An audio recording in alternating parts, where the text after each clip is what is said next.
Hello students, good morning.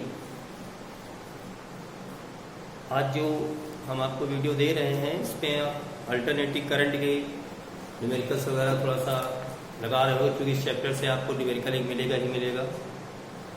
तो एक बार फार्मूले मेरे ख्याल से सभी लोग दिमाग में होंगे ही होंगे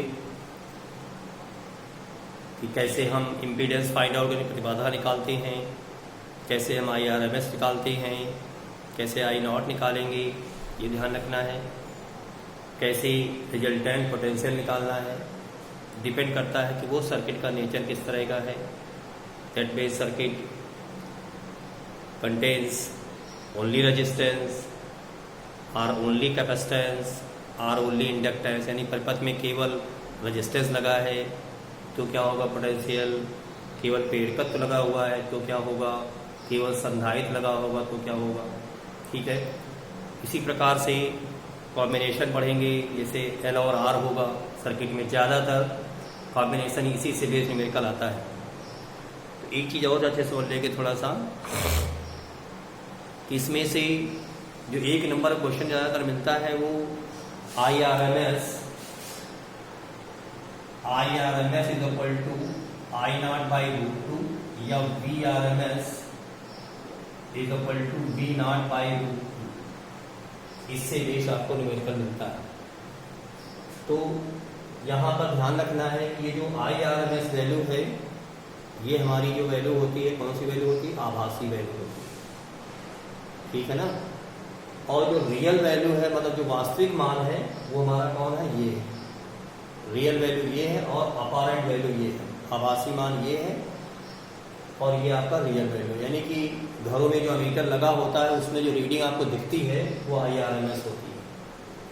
अगर क्वेश्चन में कह दिया गया है कि अमीटर का पाठ्यांक 2 एम्पियर दिया हुआ है, तो इसका मतलब ये पक्का हो गया कि वो हमको कौन सी वैल्यू दी है, IRMS दी है। जो वोल्ट मीटर लगा हुआ है उसमें अगर रीडिंग घर में मान लिया 210 अगर आ रही है तो 210 हमारी क्या होगा, वो VRMS होगा। और कितना हाईएस्ट वोल्टेज होगा वो निकालने के लिए तो 210 होगा, उसको √2 से मल्टीप्लाई कर देंगे तो वैल्यू आपको निकल आएगी। ठीक है ना, ये ध्यान रखना है आपको। तो जैसे कुछ क्वेश्चन ऐसे होंगे जो इक्वेशन बेस्ड होंगे आपके, जैसे इक्वेशन बेस्ड क्वेश्चन, जैसे हालांकि पहले से कर चुकी हो मगर एक रिव्यू होगा आपके पास।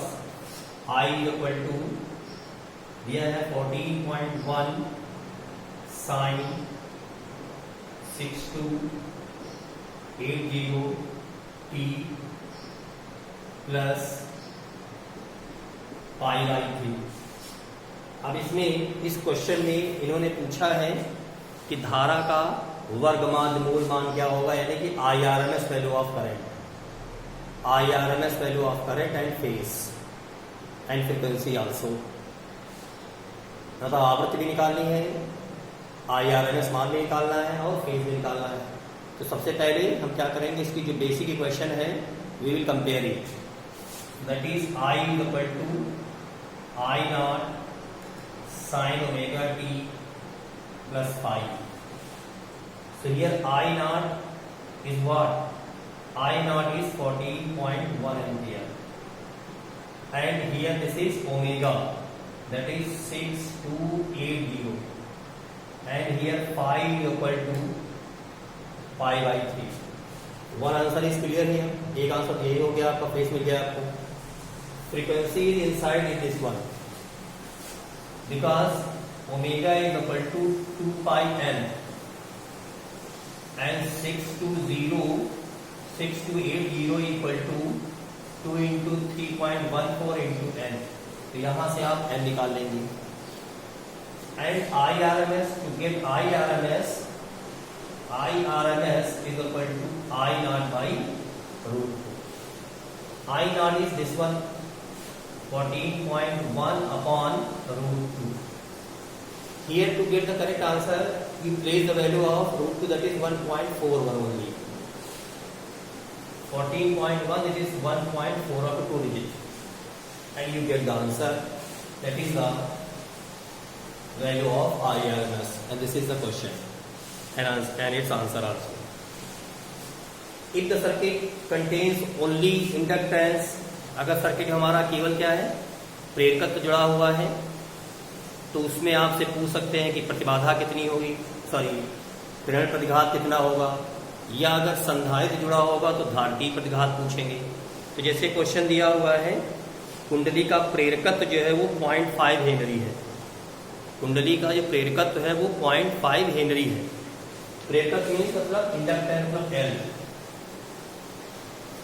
तो एल इन्होंने दे रखा है, एल आपको दिया है 0.5 हेनरी, और जो अल्टरनेटिव सर्किट है उसकी जो फ्रीक्वेंसी है दैट इज 1000 हर्ट्ज, ये फ्रीक्वेंसी दे रखी है। तो यहां पे क्या होगा, आपको निकालना है प्रेरण प्रतिघात। प्रेरण प्रतिघात मतलब होगा इंडक्टिव रिएक्टेंस। इंडक्टिव रिएक्टेंस, तो इंडक्टिव रिएक्टेंस या प्रेरण प्रतिघात जो हमारा होगा वो क्या होता है, एक्सएल होता है। एक्सएल हमारा होता है ओमेगा एल, ओमेगा होता है 2 पाई एफ और इंटू एफ, चाहे एन कह लीजिए चाहे एफ कह लीजिएगा। फ्रीक्वेंसी के यहाँ पे कोई निश्चित नहीं, आप एन रख सकते हो, एफ भी रख सकते हो, सिंबल है, कोई खास बात नहीं। तो यहाँ मेरे ख्याल से जो आपको चाहिए दैट इज गिवन, आपको एफ चाहिए that is given, L given. So place the value 2 into 3.14 into 1000 into 0.5 and you get the value of XL। ध्यान रखना है ये एक प्रकार से रेजिस्टेंस है। प्रत्यावर्ती पथ में प्रेरकत्व के द्वारा जो अवरोध लगाया जाता है उसका नाम होता है प्रेरण प्रतिघात। Resistance offered by inductor in alternative circuit is called inductive reactance. 10 class 1 number के डेफिनेशन में पूछ लिया जाता है कि प्रेरण प्रतिघात क्या है, तो आप इसका आंसर इससे दे देंगे। सिमिलरली इसी तरह से जो क्वेश्चन होगा इसमें क्या होगा, कैपेसिटेंस दिया होगा, फ्रिक्वेंसी दी होगा, आपसे पूछेंगे धारती प्रतिघात क्या होगा, तो वो आप बता ले जाएंगे। ठीक है ना जी, क्लियर। अब देखिए क्वेश्चन जो है आपको बता रहे हैं जिसमें कि रिजल्टेंट पोटेंशियल आपसे पूछ सकते हैं। तो रिजल्टेंट पोटेंशियल के लिए आपका सर्किट वो एलआर भी हो सकता है, वो सीआर भी हो सकता है, वो एलसी सर्किट भी हो सकता है, वो आपका एलसीआर भी हो सकता है। जैसे एक एलआर सर्किट है, इसमें कह रखा है कि इन्होंने कि एक प्रेरकत्व है और एक प्रतिरोध है। तो जो प्रेरकत्व है उसके मध्य विभवांतर 12 वोल्ट है। सर्किट में ये प्रेरकत्व लगा हुआ है और ये रेजिस्टेंस लगा हुआ है इस तरह से। इसके मध्य जो पोटेंशियल दे रखा है वो दिया है 12 वोल्ट, और इसके मध्य जो पोटेंशियल है वो आपका इन्होंने 16 वोल्ट दे रखा है। ये रेजिस्टेंस है आपका और ये आपका इंडक्टर है। तो यहाँ पर आपको रिजल्टेंट पोटेंशियल निकालना है, यानी टोटल पोटेंशियल क्या होगा। जो सर्किट हमारा एलआर है, V इक्वल टू हमारे पास क्या होगा, जानते भी होंगे, VR² प्लस VL²। तो इस हिसाब से VR हमारा कितना है 16, इसका स्क्वायर हो जाएगा, और प्लस 12 इसका स्क्वायर हो जाएगा। तो यहाँ से सिंपली आप निकाल सकते हो 256 144 20 वोल्ट। इस हिसाब से आप पोटेंशियल यहाँ से अच्छे से फाइंड आउट कर सकते हो। ठीक है ना, इस तरह से इस क्वेश्चनों को आप ट्राई करेंगे और लगाएंगे, और आगे किसकी जो न्यूमेरिकल्स होंगे हम आगे नेक्स्ट वीडियो में डिस्कस करेंगे। Thank you.